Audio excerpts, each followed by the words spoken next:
નમસ્કાર મિત્રો, જીપી સિરીઝમાં આપનું સ્વાગત છે। મિત્રો આજે તારીખ 5/3/2026 છે અને આપણે અમદાવાદ જઈ રહ્યા છીએ। હિરેનભાઈ છે એ ગાડી ડ્રાઈવ કરી રહ્યા છે અને મિત્રો હમણાં આપણે તાજેતરમાં બીમાર પડ્યા હતા તો એક મહિનાથી બીજા વિડીયો વ્લોગ શેર કરતા ન હતા, પરંતુ હમણાં ધૂળેટીના દિવસથી વિડીયો શેર કર્યો છે। આજે આપણે ફેમિલી સાથે હવે અમદાવાદ જઈ રહ્યા છે। હિરેનભાઈ આપણે લઈ જઈ રહ્યા છે ને આપણે અમદાવાદ ડૉક્ટર સાહેબને બતાવવા જવાનું છે, એટલે ઘણા સમય પછી હવે આપણે પાછા વિડીયો થોડું શૂટ કર્યું છે। જો હિરેનભાઈ ગાડી ચલાવી રહ્યા છે અને આપણે હવે અમદાવાદ તરફ જઈ રહ્યા છે, એટલે થોડું મેમોરિયલ શૂટ આજનું આપણે કર્યું છે। આજે તારીખ 5/3/2026 છે અને આપણે અમદાવાદ તરફ જઈ રહ્યા છીએ। હવે અત્યારે આપણે જો અમદાવાદ લાંભા વિસ્તાર આવી ગયો છે। આ લાંભા જવાનો પેલો ક્રોસ રોડ ટર્નિંગ રોડ જે છે એ છે, અહીંયા માતાજીનું મંદિર છે સરસ, અને અહીંયાથી ધીરે ધીરે આપણે અમદાવાદ તરફ જઈ રહ્યા છે। નારોલ ગામ સામે દેખાય છે અને જો આ નારોલનો પેલો ડીપ છે, બ્રિજ ને બંને દેખાય છે, અને અહીંયા બાજુમાં જે સરસ એક વાવ છે ને ખોડિયાર માતાજીનું મંદિર છે। અગાઉ આપણે વર્ષો પહેલાં અહીંયા શ્રીજીપુરાના આપણે જમાઈ હતા જીતુલાલ, એમના ત્યાં વિડીયો શૂટિંગ કરવા જતા હતા અને ત્યારે આ ખોડિયાર માતાજીના મંદિરે દર્શન માટે જતા હતા, કારણ કે કોઈપણ શુભ પ્રસંગમાં વરરાજા અને બધા અહીંયા દર્શન કરવા અવશ્ય આવતા હતા। અહીં વાવ પણ છે અને ખોડિયાર માતાજીનું સરસ મંદિર છે। એ નારોલ ગામ છે। જો હવે આધુનિક બિલ્ડિંગોથી અમદાવાદ શહેર અને આ વિસ્તાર ઉભરાઈ રહ્યું છે અને આપણે આપણું થોડું મેમોરિયલ શૂટ આપણે જે હંમેશા ડેલી વ્લોગના ભાગરૂપે શૂટ કરતા હોઈએ છીએ, એ રીતે આજે થોડું યાદગાર થોડું મેમોરિયલ શૂટ કર્યું છે।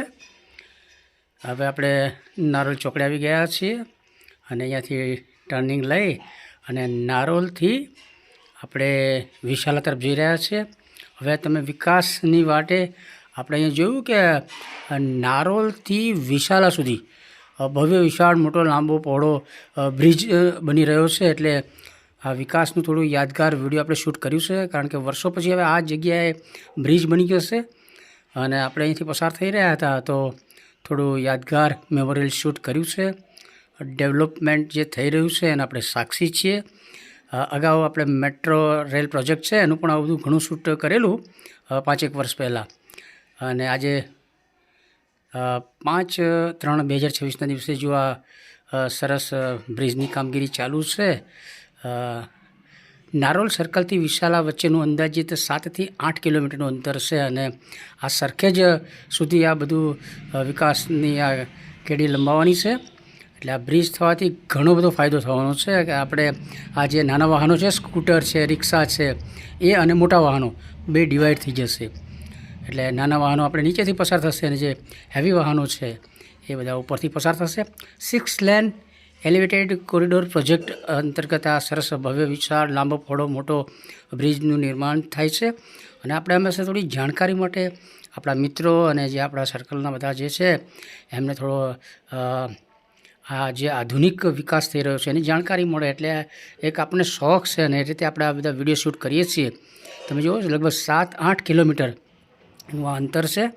જો બંને સાઈડે સરસ જે જગ્યાઓ હતી એ સાફ કરી દેવાય છે અને અહીંયા બધે વિકાસ કાર્ય ચાલુ છે। જો સ્ટીલ બીમ કંઈક બની રહ્યા છે અને એની પર આધુનિક બ્રિજની વિશેષતાઓ આપણે આગળ જણાવતા રહીશું। લાઇટ એ સમયે જ્યારે તૈયાર થશે ત્યારે આધુનિક લાઇટ એનાથી પણ સુસજ્જ કરાશે।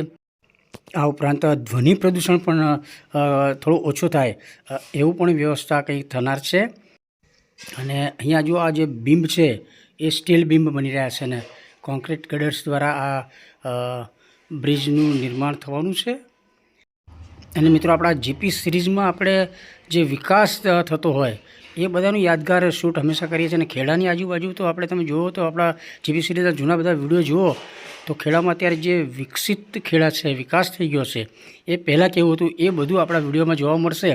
અને આ એક ઐતિહાસિક બાબત જ છે અને ઇતિહાસના આપણે સાક્ષી બન્યા છીએ કે આ જે નારોલથી વિશાલા વચ્ચે આ સરસ મોટા પહોળા લાંબા 6 લેન રોડનું પુલનું નિર્માણ થઈ રહ્યું છે અને આપણે સાક્ષી છીએ। દિવસે ને દિવસે જે ટ્રાફિક વધુ વધી રહ્યો છે એના કારણે આપણે ઘણી બધી પરેશાની થાય છે. તો એ બધામાંથી આપણને રાહત રહે એ માટે આ સરસ ભવ્ય આયોજન છે. આ પ્રોજેક્ટ એટલો જોરદાર છે. નારોલ વિશાલા માર્ગ પર દરરોજ અંદાજિત 1.5 લાખ જેટલા નાના મોટા વાહનોની અવર જવર હોય છે એવું આપણને થોડું જાણવા મળ્યું છે. અને આગળ આપણે જણાવ્યું તે પ્રમાણે અવાજ પ્રદૂષણ ઘટાડવા માટે પણ સરસ આયોજન આ પ્રોજેક્ટ અંતર્ગત કરવામાં આવ્યું છે. રિફ્લેક્ટર પોલ્સ અને આધુનિક લાઇટથી પણ આ બ્રિજ સજ્જ કરવામાં આવનાર છે એ આપણે અગાઉ પણ જણાવી ચૂક્યા છે. જો સાઈડમાં પણ બધું કામકાજ ચાલુ જ છે. અને અહીંયા જે નદી ઉપરનો જે બ્રિજ છે એ પણ એકદમ આધુનિક બ્રિજ બનાવાશે અને એમ કહે છે કે ત્યાં 8 લાઇન બનાવવામાં આવનાર છે. અને નદીના સામે કાંઠે તમે જુઓ ભવ્ય હાઈરાઇઝ બિલ્ડિંગો છે અને બાજુમાં જે આ કામ ચાલે છે નદીની અંદર આ બ્રિજ બનાવવાની કામગીરીનું થોડું દ્રશ્ય દેખાય છે. નદી છે અને હવે આપણે લગભગ વિશાલા તરફ આવી ગયા છે. આ જે સામે લાઈન દેખાય છે મેટ્રો ટ્રેન પ્રોજેક્ટ છે અને જ્યારે આ બધા પાર્ટ્સ ગોઠવાતા હતા ત્યારે આપણે શૂટ કરેલું છે એનું અને એ પણ જૂના વિડીયોમાં તમને જોવા મળશે. અને મિત્રો જ્યારે ત્યાં જે આ મેટ્રો ટ્રેન પ્રોજેક્ટ બનતો હતો તે આજે ગુજરાતનો સૌથી મોટો ઇન્ફ્રાસ્ટ્રક્ચર પ્રોજેક્ટ આ મેટ્રો ટ્રેન છે. અને આપણે થોડા સમયથી જોઈ રહ્યા છીએ કે નાગરિકોને આ મેટ્રોનો સરસ ઉપયોગ કરતા આપણે જોઈએ છીએ ને બિલકુલ ઓછા ભાડામાં સરસ સુવિધા મળે છે. જો અમદાવાદની હાઈરાઇઝ બિલ્ડિંગો આધુનિક બિલ્ડિંગોથી સુસજ્જ આપણું અમદાવાદ થઈ રહ્યું છે. ઘણા સમયથી આ બિલ્ડિંગ આપણે જોઈએ છીએ અને હવે આગળ આપણે વિશાલા સર્કલ છે ત્યાંથી એક રોડ સરખેજ તરફ જાય છે અને આ રોડ જે બ્રિજ ને બધું બનવાનું છે સરખેજ સુધી બનશે અને એના કારણે જે બીજા જિલ્લાના ટ્રાફિક જે છે એ પણ સરસ અહીંયાથી ડાયવર્ટ થઈ શકશે. આપણે હવે જો આ બાજુ સરખેજ છે આ બાજુ પાલડી છે પરંતુ આપણે પાલડી જતાં પહેલાં જ આગળથી એક ટર્નિંગ છે ત્યાંથી આપણે દવાખાને જવાનું છે. અને હિરેનભાઈ અત્યારે ગાડી ચલાવી રહ્યા છે. આ સરસ ખેતીવાડી ઉત્પન્ન બજાર સમિતિનું બિલ્ડિંગ ઐતિહાસિક જેવો ટાવર છે અને જે તે સમયે આ આધુનિક બિલ્ડિંગ કહેવાતું હતું. અને આ બ્રિજથી આપણે હવે અહીંથી ટર્ન લઈ લેવાનો છે અને અહીંયા હનુમાનજીનું મંદિર પણ છે અને માતાજીનું મંદિર પણ છે. અહીંયાથી આપણે ડાબી સાઈડ ટર્ન લઈ લેવાનો છે. જો મેટ્રોનું સરસ એપીએમસીનું સ્ટેશન છે. મિત્રો આ જે મેટ્રો કોરિડોર છે એ 30 સપ્ટેમ્બર 2022ના રોજ નરેન્દ્રભાઈ દ્વારા આનું ઉદ્ઘાટન કરવામાં આવ્યું હતું અને નાગરિકો માટે આમ જનતા માટે તારીખ 6 ઓક્ટોબર 2022થી આ કોરિડોર નાગરિકો માટે ખુલ્લું મૂકવામાં આવ્યું હતું. અને એક ઐતિહાસિક કહી શકાય એવું સરસ આ વિકાસનો પ્રોજેક્ટ હતો. અને આપણે પણ અત્યારે ફ્રેશ છીએ. તાજેતરમાં જ બીમારીમાંથી આપણે બહાર નીકળ્યા છીએ અને એટલે જ આપણા મિત્રો અને શુભેચ્છકો જે આપણા સ્વાસ્થ્ય માટે ચિંતિત હતા એમના માટે જ ખાસ એમને બતાવવા માટે જ આ થોડો વિડીયો આપણે શેર કરવાના છીએ. જો હાઈરાઇઝ બિલ્ડિંગ અમદાવાદમાં અત્યારે બની રહી છે બહુમાળી ગગનચુંબી બિલ્ડિંગો બધી બની રહી છે અને આપ જોઈ રહ્યા છો સરસ અમદાવાદની આધુનિક શકલ બદલાતા અમદાવાદની ઝાંખી. અને આપણને શોખ છે આ બધું દરરોજ શૂટ કરવું અને વિડીયો શેર કરવા, એ સાથે વિકાસની વાતો કરવી, કેટલીક જાણકારી આપવી, આ બધું આપણે આપણા વ્લોગમાં બતાવતા રહીએ છીએ. આ બધું હજુ ડેવલપ થતો એરિયા છે હજુ. અને આપણે ડેલી વ્લોગના ભાગરૂપે અમદાવાદની આજની મુલાકાતનો આપણે આ વિડીયો શેર કરવાના છીએ. અને આપણે થોડા દિવસ થોડો આરામ કરીશું અને પછી પાછા ફરી ખેડા અને આજુબાજુના વિસ્તારના અને ડેલી આપણે જ્યાં જઈએ ત્યાં મુલાકાતના બધા વિડીયો શૂટ કરતા રહીશું. કારણ કે આ બધું બદલાઈ રહ્યું છે અને બધી ચારે બાજુ અત્યારે ડેવલપ થઈ રહ્યું છે, વિકાસ થઈ રહ્યો છે, મકાનો, દુકાનો, શોપિંગ મોલ ને આધુનિક સુવિધાઓ બધી બની રહી છે. એટલે આ બધામાં ચેન્જ આવતો રહેશે. એટલે આપણે આ વિડીયો શૂટ કર્યા હોય તો ભવિષ્યમાં બધા જુએ તો ખ્યાલ આવે કે ભાઈ આવું પહેલાં હતું અને અત્યારે કેટલું બધું બદલાઈ ગયું છે. હવે આપણે વિશાલાથી નારોલ તરફ રિટર્ન જઈ રહ્યા છીએ અને ત્યાં જે વચ્ચે આ બધું વિકાસ થઈ રહ્યો છે એ બતાવીએ છીએ. નારોલ વિશાલા વચ્ચે નિર્માણાધીન બ્રિજનું આ કામકાજ આપણે જોઈ રહ્યા છીએ. અને મિત્રો આ તારીખ 5/3/2026 એટલે આજે આપણે શૂટ કર્યું છે અને આજે આપણે ઘણા સમય પછી જીપી સિરીઝમાં વિડીયો શેર કરવાના છીએ. અને મિત્રો ફરી આ બ્રિજની ડિઝાઇન અને ટેકનિકલ બાબતો વિગતો જણાવીએ તો આ નવો પ્રોજેક્ટ છે 6 લેન એલિવેટેડ કોરિડોર હશે. નદી પરનો જે બ્રિજ છે તે 8 લેન બનવાનો છે. અને આના બીમ અને ડિઝાઇનની વાત કરીએ તો બ્રિજમાં આધુનિક પ્રી સ્ટેડ કોન્ક્રીટ ગડર્સ અને સ્ટીલના બીમનો ઉપયોગ કરવામાં આવનાર છે. ત્યારે પિલ્લર એટલે થાંભલાનું ખોદકામ અને ટેસ્ટિંગની કામગીરી ચાલી રહી છે. અહીંયા બ્રિજ ઉપર અવાજનું પ્રદૂષણ ઘટાડવા માટે નોઇઝ બેરિયર લગાવવામાં આવનાર છે. અને રાત્રિના સમયે વાહન ચાલકોની સુરક્ષા માટે રિફ્લેક્ટિવ પોલ્સ અને આધુનિક લાઇટની પણ વ્યવસ્થા કરવામાં આવનાર છે.